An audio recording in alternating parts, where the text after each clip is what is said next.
Olá, eu sou a Gabriela Brambati e faço parte da Igreja Assembleia de Deus Ministério NAD, presidida pelo pastor Mauro Muniz, aqui de Nova Ponta da Fruta, Vila Velha, Espírito Santo. E como eu sempre falo, este canal é dedicado a tecer comentários, fazer um breve resumo sobre as lições da Escola Bíblica Dominical para Jovens, publicadas pela CPAD.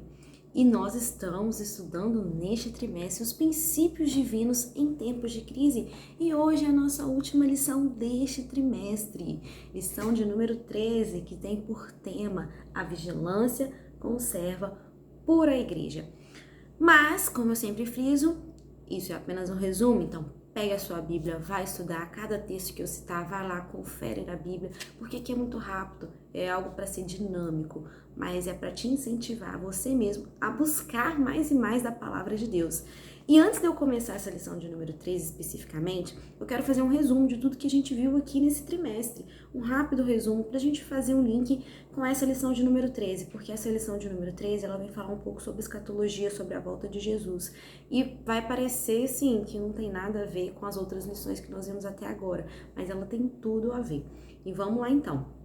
A gente viu que a reconstrução de Jerusalém e o avivamento espiritual naqueles tempos, que eles são um exemplo para os nossos dias de hoje. Nós estamos vivendo dias de crise com essa pandemia. E essa lição, que foi publicada lá em 1993, escrita pelo pastor Ilko Beckstein, ela veio ser bem propícia neste momento que estamos vivendo e trazendo lições, ensinamentos preciosos. E a gente viu na lição 1 que Daniel ora por um despertamento.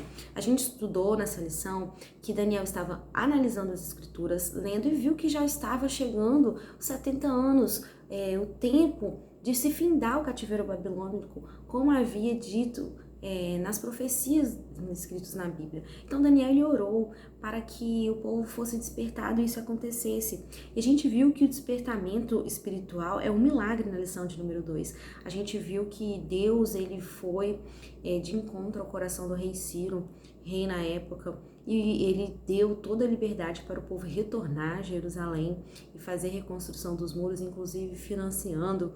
Então a gente vê que Deus ele age, né, através de um milagre, provocando o despertamento espiritual nas nossas vidas, que começa por uma oração, pela busca da palavra.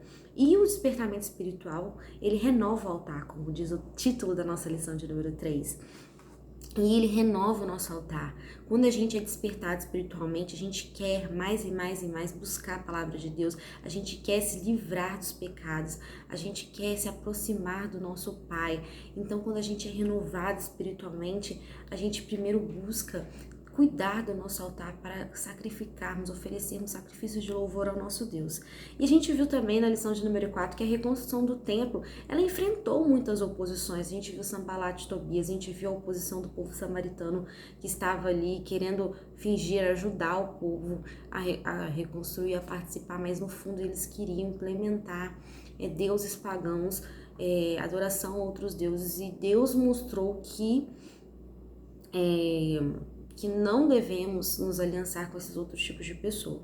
Também na lição de número 5, a gente vê que Zorobabel recomeça a construção do templo, e isso é a profecia se cumprindo, a reconstrução do templo, a adoração a Deus voltando. A gente viu também na lição de número 6 que Neemias reconstruiu os muros de Jerusalém.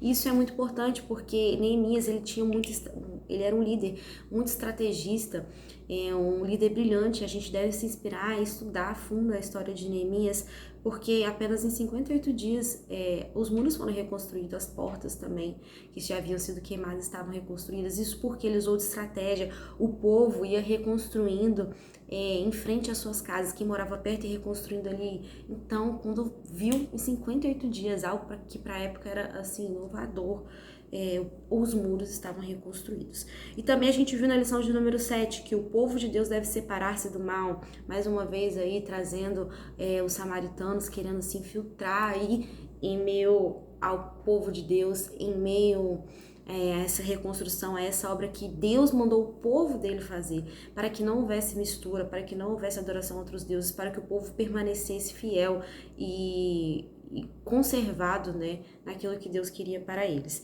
E também a gente vê a lição de número 8, que as causas da desunião devem ser eliminadas. No meio disso tudo, começou a haver desunião entre o povo de Deus. Teve uma época que o povo de Deus ele paralisou a obra.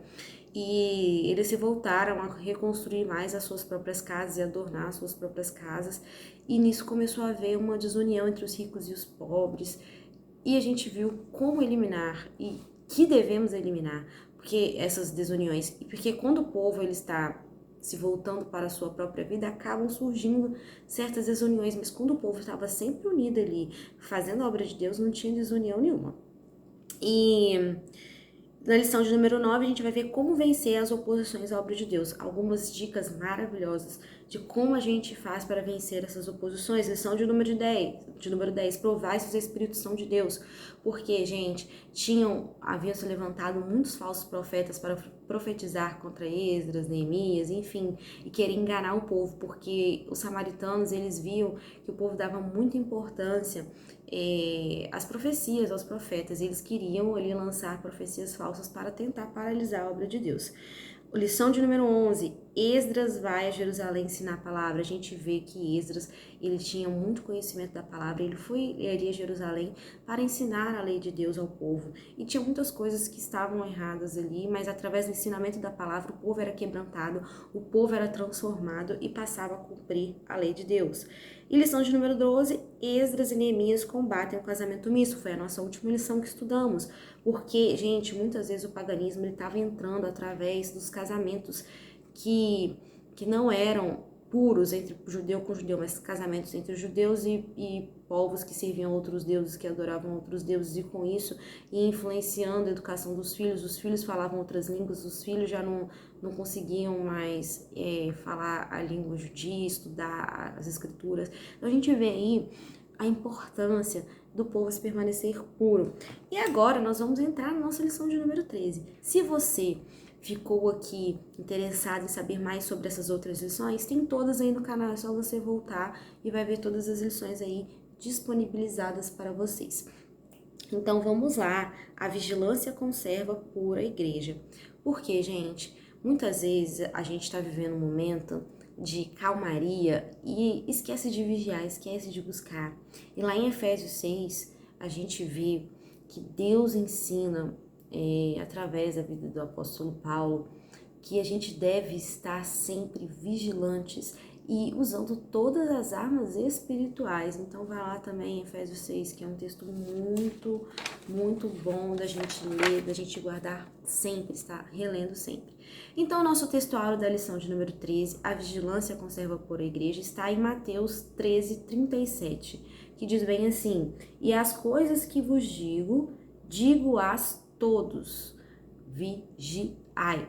Gente, é muito importante vigiar. E a verdade prática diz bem assim: através da vigilância, a igreja se manterá pura e não se afastará do modelo traçado por Cristo, rejeitando assim as inovações e o mundanismo nos nossos dias. Eu tô acompanhando aqui a lição, então às vezes eu vou parar para ler alguma coisa aqui.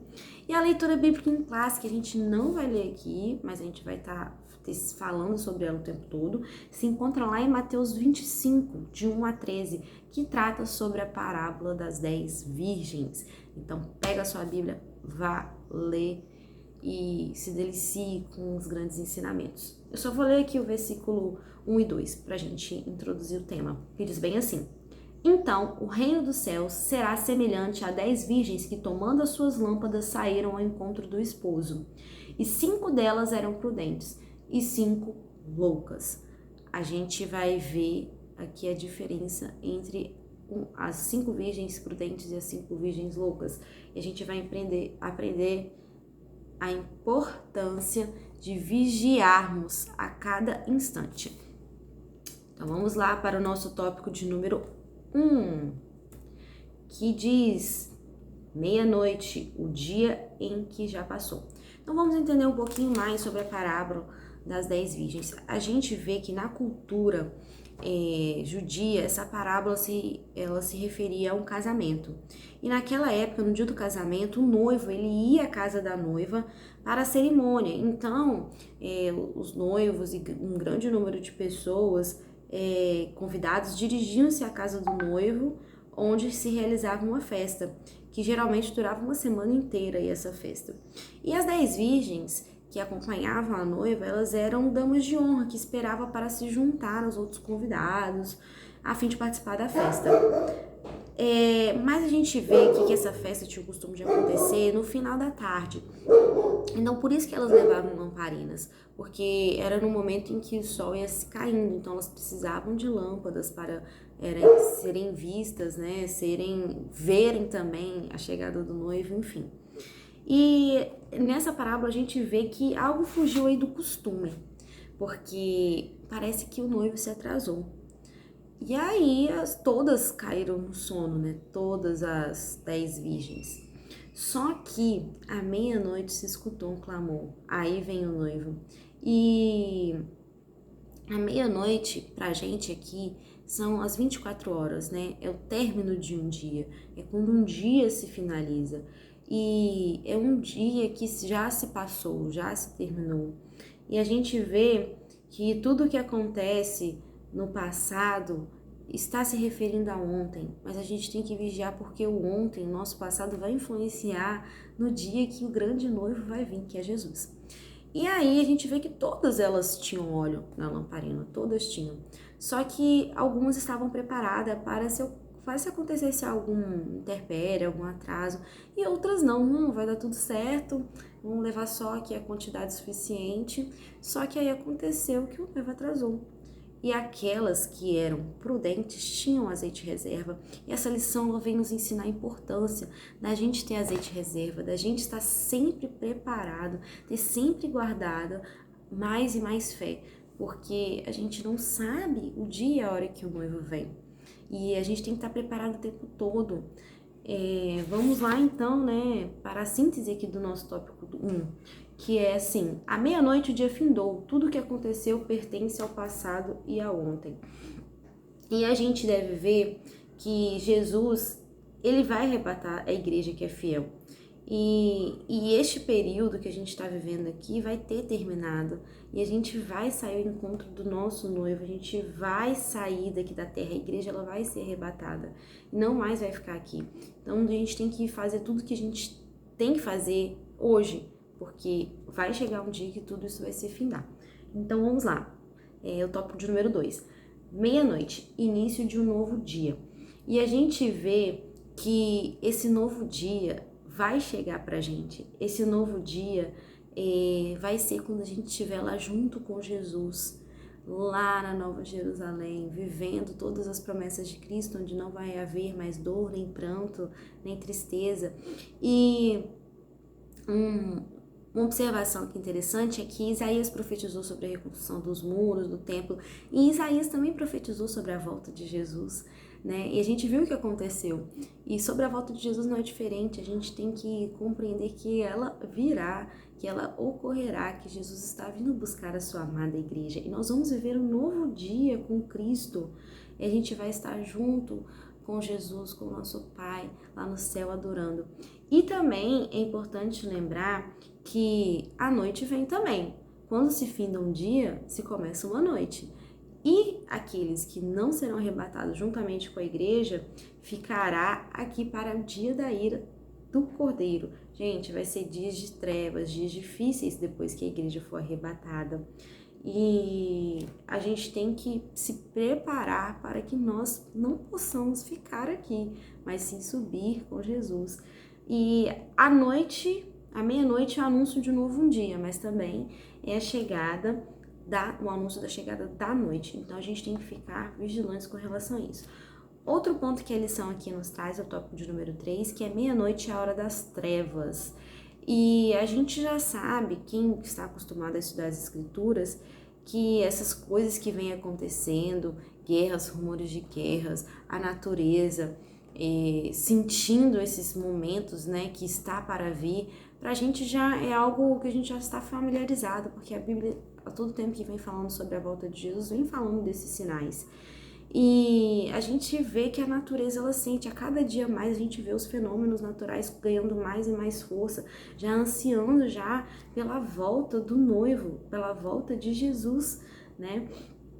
E também os homens, nós homens, sentimos também que as trevas, elas estão se aproximando, porque a gente vai ver que na Bíblia que o homem ele vai ser atormentado nesses últimos dias, vai haver perseguição, ódio para a igreja, a corrupção moral vai estar cada vez maior, é o que a gente já está vendo, né? E também as nações, elas sentem as trevas, a gente vê cada instante mais e mais e mais rumores de guerra e conflitos entre nações. A gente está vendo que já está perto a volta de Jesus a cada dia mais. Então a gente vê que tudo está nos mostrando que Jesus está voltando. E a meia-noite é a vinda do noivo.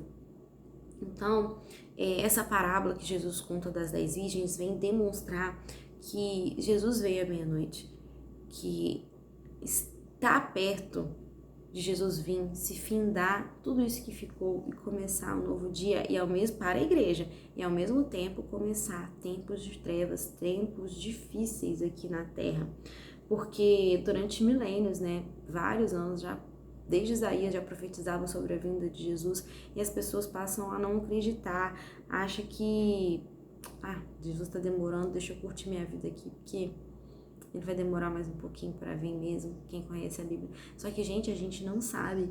Jesus virá como um ladrão. O ladrão, a gente não sabe a hora que o ladrão vai vir. Se a gente soubesse, a gente estaria mais preparado. E Jesus também é assim, a gente tem que estar preparado o tempo todo, porque a gente não sabe. E como essas 10 virgens aqui, as prudentes estavam preparadas. Por mais que elas estivessem ali adormecidas, elas tinham azeite reserva. Quando houvesse o clamor dizendo, aí vem o noivo, não importa a hora, elas tinham azeite reserva. Já as loucas, elas não tinham. Então, quando o noivo chegou, elas saíram para comprar. Isso também nos traz, gente, uma grande lição, que a nossa fé, infelizmente, ela não pode ser doada ou compartilhada. A gente tem que estar preparado, porque a salvação é individual. Por mais que eu busque, que eu tenha ali a minha fé, no dia que Jesus virá, não vai ter como eu doar minha fé para outra pessoa. E por mais que essa pessoa tente buscar ali, tente correr atrás, talvez possa ser tarde demais. E ela não vai conseguir estar sendo arrebatada juntamente com a igreja. Então, a gente tem que permanecer o tempo todo preparado. Por mais que venha um momento ali de paz, de descanso, em que todos adormeceram, por mais que pareça que nada vai acontecer, vamos descansar aqui que ainda vai demorar, mas não, Jesus, ele vai vir, então a gente tem que estar preparado. A gente pode até descansar em Deus, acreditando na promessa dele, mas tendo sempre guardado o nosso azeite reserva, porque lá em Efésios 6 diz que a gente tem que se manter vigilantes o tempo todo. E a gente deve estar sempre preparado, né? Preparado através da oração, da busca da palavra. A gente tem que estar sempre preparado, sempre com o nosso escudo da fé, para a gente combater qualquer dado inflamado do maligno. E, gente, lá em Mateus, então, 25:6, no tópico de número 5, diz o clamor da meia-noite, um brado de alerta. E diz bem assim, mas à meia-noite ouviu-se um clamor, aí vem o esposo. E este é o clamor que ouvimos em nossos dias, como eu falei, gente, a terra clama, os homens estão cada vez piores, as nações estão cada vez mais em conflitos, então a gente já está ouvindo o brado de que aí vem o noivo, aí Jesus vem, a gente vê igrejas, pessoas pregando, Jesus está vindo, e muitas pessoas ainda não acreditam, inclusive pessoas que são crentes também, essa lição vem demonstrar que todas tinham azeite, né? Mas algumas estavam mais preparadas e outras não. Então, a gente que é crente, que busca, a gente tem que estar guardando sempre o azeite. Então, a gente deve estar sempre atento e devemos também anunciar às pessoas que Jesus está vindo sim, porque Ele está. A gente sente, a terra geme e clama pela vinda de Deus. E a gente tem que ver também que o sono espiritual é um sinal dos últimos tempos, né? A gente vê vários exemplos aqui de pessoas que dormiram e até os discípulos dormiram. Jesus chama a atenção deles, desperta eles para que eles estejam atentos. Então a gente vê que também Davi, quando estava desocupado, enquanto o exército estava lá combatendo, ele caiu em tentação. Então a gente tem que ver que a gente tem que estar sempre ocupado com a obra de Deus, a gente tem que estar sempre despertado e fazendo algo de Deus. E outra coisa importante a gente só vai se manter vigilante se usarmos os meios que Deus põe à nossa disposição. Então, Jesus, ele nos desperta como? Pela leitura da palavra, assim como Daniel foi despertado. A gente também tem que ver que o óleo nas lamparinas é a fé, é a presença do Espírito Santo, para que mantenha a chama acesa. E nessas lições a gente viu muitos despertamentos acontecendo através da leitura da palavra, através da oração, através do ensino genuíno da palavra. Então a gente tem que buscar o tempo todo o ensino da palavra. É isso que eu tento trazer aqui para vocês, e é que eu tento influenciar vocês da melhor maneira possível a buscar sempre a palavra. Porque se a gente estiver vigilante, se a gente estiver sempre orando, buscando, a gente vai ser guardado desse sono espiritual dos últimos dias. E a gente vai discernir os dias, a gente vai ter o discernimento do que está acontecendo. A proximidade que chega à vinda de Jesus, né? Que está cada dia mais próxima. Então, gente, vamos nos manter sempre vigilantes, porque vai ser ouvido o clamor. Jesus vai voltar. Aí vem o noivo, sair-lhe ao encontro. E aí, você está preparado para esse encontro? Eu quero estar bem preparada. Por isso que eu estou aqui buscando a palavra. Estou trazendo a palavra também, esse ensinamento, esse resumo bíblico para você, para que você esteja preparado para quando Jesus voltar, para que você se mantenha despertado e não venha dormir. Então, te prepara para o encontro com Deus. Né? Esteja sempre com a sua lamparina acesa, esteja sempre com a sua reserva de azeite, porque a gente não sabe o momento em que Jesus vai vir, a gente não sabe o momento em que acontecerá o arrebatamento da igreja e muitos irão ficar. E na Bíblia tem uma passagem que diz bem assim: porventura, quando vier o Filho do Homem, achará fé na terra? Porque a fé de muitos estão sendo abalada, muitas pessoas estão dormindo e muitas pessoas estão se envolvendo com as coisas deste mundo, estão se esquecendo de que estamos aqui por passagem, é um tempo apenas. A nossa casa não é aqui, mas sim no céu. Jesus vai vir nos buscar. Então desperta, igreja, acorda, vamos buscar a palavra para quando Jesus vier, a gente tenha sempre um azeitinho reserva, a gente esteja sempre preparado e despertados para este grande dia. Então não adormeça, mas acorde, desperte e estude a palavra junto conosco. Estou aqui encerrando essa pequena contribuição, esse pequeno resumo. Quero pegar aqui a nossa revista do nosso próximo trimestre, que tem por título Os Bons e Maus Exemplos, Aprendendo com Homens e Mulheres da Bíblia. Gente, essa lição desse quarto trimestre está incrível, não perca, acompanhe aqui. A gente já voltou com a escola bíblica presencial na igreja para os jovens, mas eu sempre vou estar dando essa contribuição. Se você não está podendo ir até a tua igreja, cara, busque você mesmo a sua palavra. Tem vários canais aqui no YouTube maravilhosos, com pessoas que têm ensinamentos assim tremendos sobre a palavra de Deus. Acompanhe, esteja sempre aprendendo mais e mais sobre o nosso Deus, porque Jesus está voltando, e glórias a Deus por isso, porque nós vamos subir. Nós temos que ter fé e acreditar sempre nisso. Esteja preparado, seja uma pessoa despertada no Espírito, esteja sempre cheia de fé e cheia do Espírito Santo de Deus. Amém?